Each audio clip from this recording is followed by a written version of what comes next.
The recording you are about to hear was never supposed to exist, and for nearly 40 years it remained buried in the literal foundation of a nightmare. In the sweltering summer of 2023, a restoration crew working on the infamous Blackwood Estate in rural Massachusetts pried back a section of rotted, water-damaged floorboards in the third-floor attic. They weren't looking for treasure, and they certainly weren't looking for ghosts. They were simply trying to locate the source of a persistent, high-frequency hum that had been driving the local neighbors to the brink of neurological distress for decades. What they found, however, was a handheld Panasonic cassette recorder from 1984, still encased in a thick, vacuum-sealed industrial plastic bag. When the tape was finally played in a forensic audio lab, it didn't contain music or a diary or even a deathbed confession. It contained the sound of rhythmic, heavy footsteps walking on a surface that sounded unmistakably like shards of broken glass. But the Blackwood attic has only ever been made of solid, unpainted oak. There has never been a glass floor in the Blackwood Estate. This is the central paradox of the Whispering Attic, a location that has defied every law of forensic logic for exactly 100 years. And the evidence suggests that what we have traditionally called a haunting is actually a lingering physical anomaly, a glitch in the fabric of reality that modern science is only now beginning to decode. The dark history of the Blackwood haunting begins with Silas Blackwood, a reclusive industrialist who made his staggering fortune in the early 1900s by perfecting the manufacturing of acoustic diaphragms for early phonographs. He was a man obsessed with the physics of sound, but after his wife's sudden and unexplained death in 1918, that obsession turned toward the impossible. He spent the final 6 years of his life locked within the ironclad confines of his estate, specifically the sprawling, cavernous attic that spanned the entire length of the Victorian structure. Neighbors reported seeing strange, flickering blue lights emanating from the attic windows at all hours of the night, casting long, distorted shadows across the valley. But it wasn't the lights that chilled the local community. It was the unnatural silence. Visitors and postal workers claimed that as soon as you stepped onto the Blackwood property, the ambient noise of the forest, the birds, the wind, the rustling of leaves, simply vanished.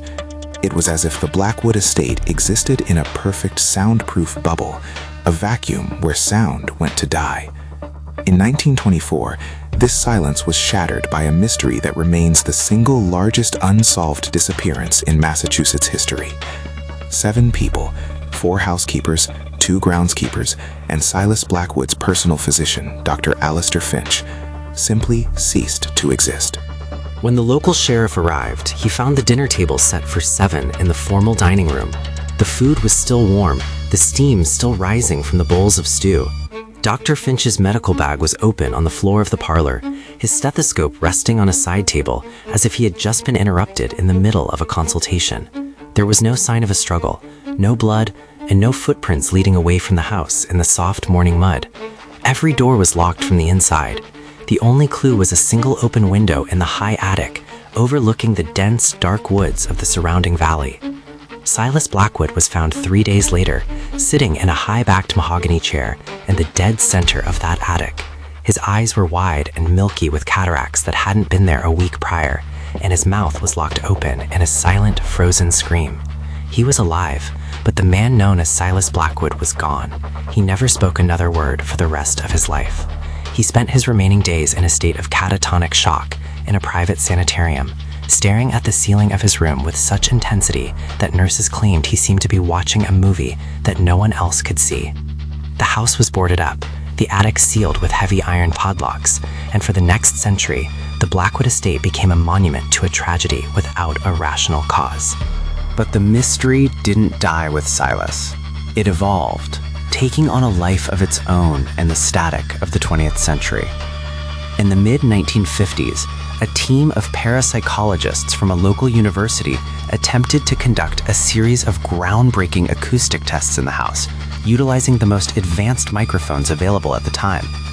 They wanted to test the stone tape theory, the idea that minerals in the walls can record high-energy events and replay them under certain atmospheric conditions.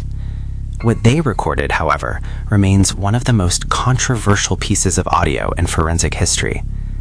On a track labeled Tape 4, a voice can be heard quite clearly, speaking in a dialect that linguistic experts have since identified as a dead form of Old English, a language that hasn't been spoken natively for nearly 8 centuries.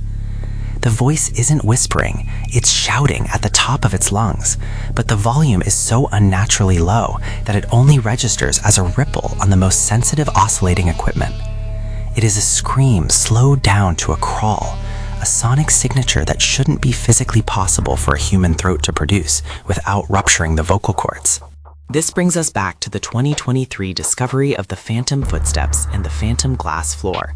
When investigators returned to the attic with modern LiDAR scanning equipment, they realized that the internal dimensions of the room didn't match the original architectural blueprints of the house. There was a discrepancy of exactly 4 feet and 6 inches in the width of the attic's western wall. Somewhere behind the lath and plaster, there was a hidden space, a room 13, that had been intentionally and surgically omitted from every official record of the estate, including Silas's own personal journals. When they finally broke through the reinforced brickwork of the chimney stack, they didn't find a hidden room filled with dusty furniture.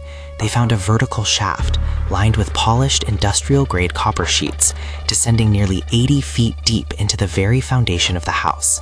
The shaft was acting as a massive house-sized resonator, a literal acoustic telescope, pointed not at the sky, but at the earth.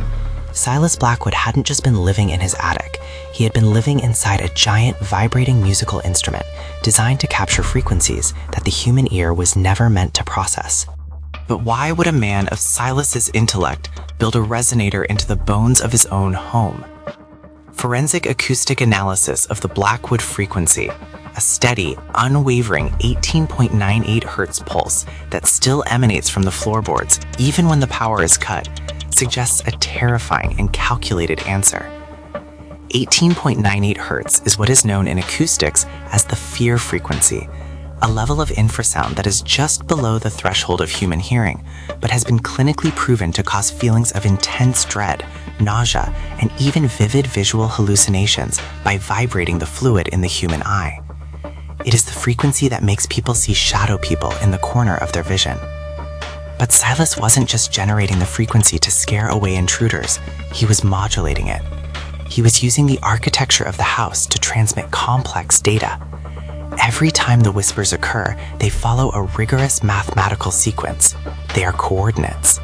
Specifically, they are a set of highly precise GPS coordinates for a location 50 miles away, deep in a section of the Appalachian Trail that has been known to locals for generations as a dead zone for all electronic communication, and a place where compasses spin aimlessly. This is where the mystery takes its first major logical pivot.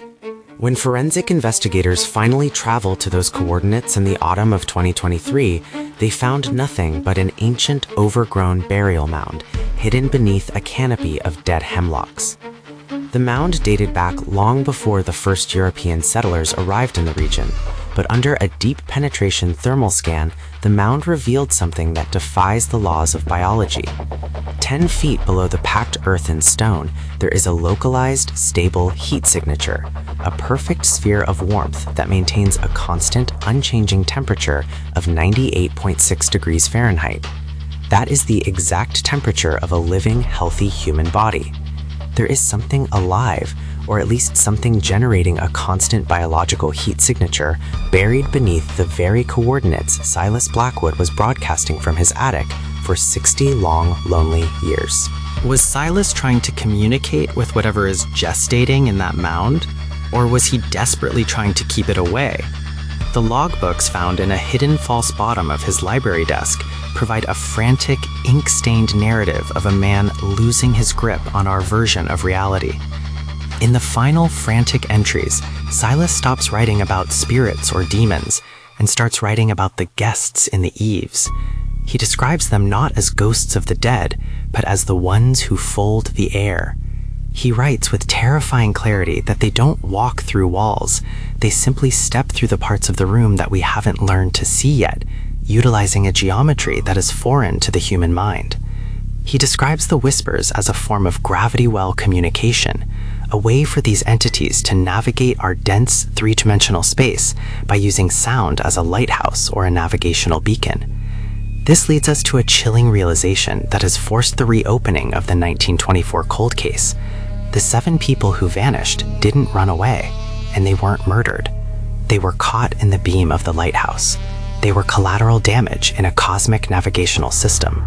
In early 2024, a team of independent forensic investigators installed a high-speed 4K thermal imaging camera in the attic, hoping to finally catch a glimpse of the ones who fooled the air. For 3 months of silent monitoring, they saw nothing but the usual swirling dust motes and shifting shadows. But on the night of November 12th, at exactly 3:14 a.m., a time that appears repeatedly in Silas's journals, the camera recorded a 3-second clip that has since been classified as evidence in an ongoing investigation by the state authorities. However, a leaked description from a technician has made its way into the forensic community. The footage purportedly shows a figure, gray and translucent, sitting in the very chair Silas was found in. The figure isn't moving in a traditional sense, but the air around it is warping and rippling, like heat rising from a desert road in mid-July. The figure then slowly looks directly into the lens of the camera, and for a split second, its face becomes a perfect high-definition mirror of the investigator who is monitoring the feed from the van parked 500 yards away. That investigator, a seasoned digital forensic expert named Marcus Thorne, went missing less than 48 hours later.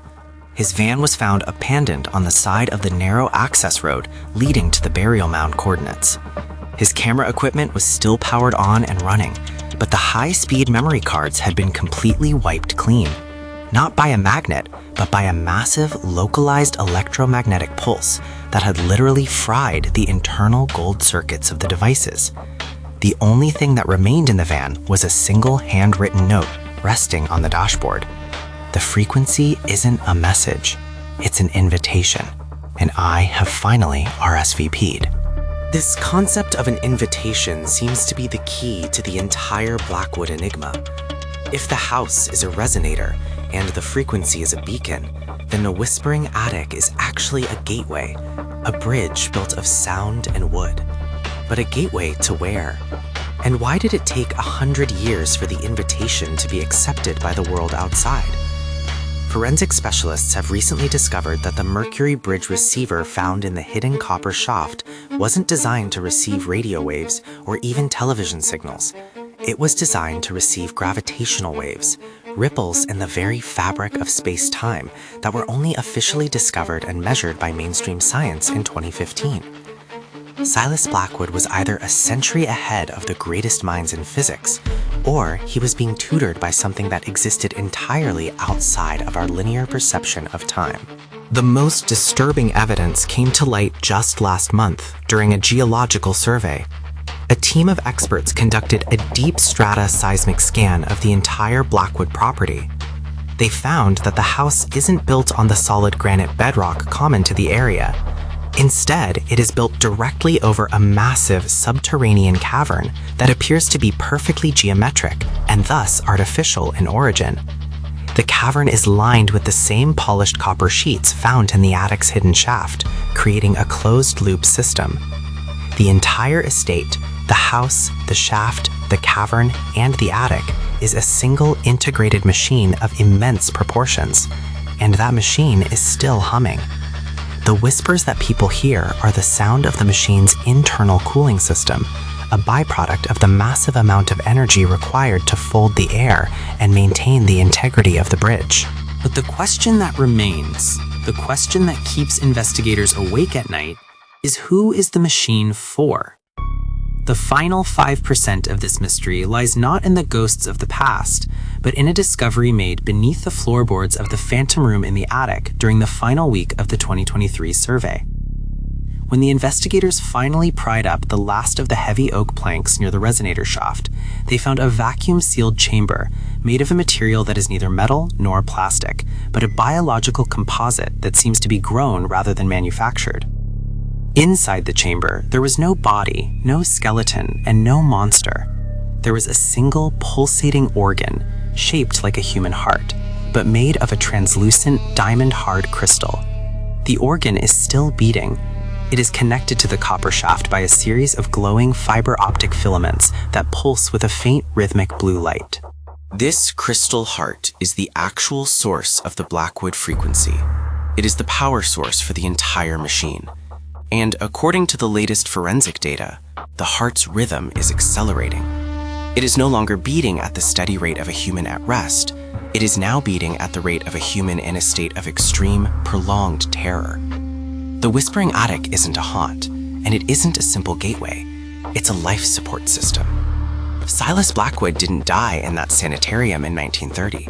His consciousness, his very electrical essence, was harvested and placed into the crystal heart to act as the organic processing unit for the house machine. The whispers aren't a code, a language, or a message for us. They are the literal amplified thoughts of Silas Blackwood being projected by the resonator and broadcast into the frequency of the world. He isn't trying to talk to us. He is trying to scream for help.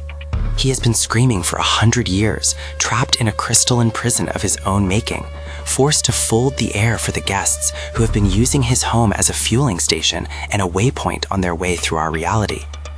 The 7 people who disappeared in 1924 weren't victims of a crime. They were biomass, fuel for the machine's initial startup.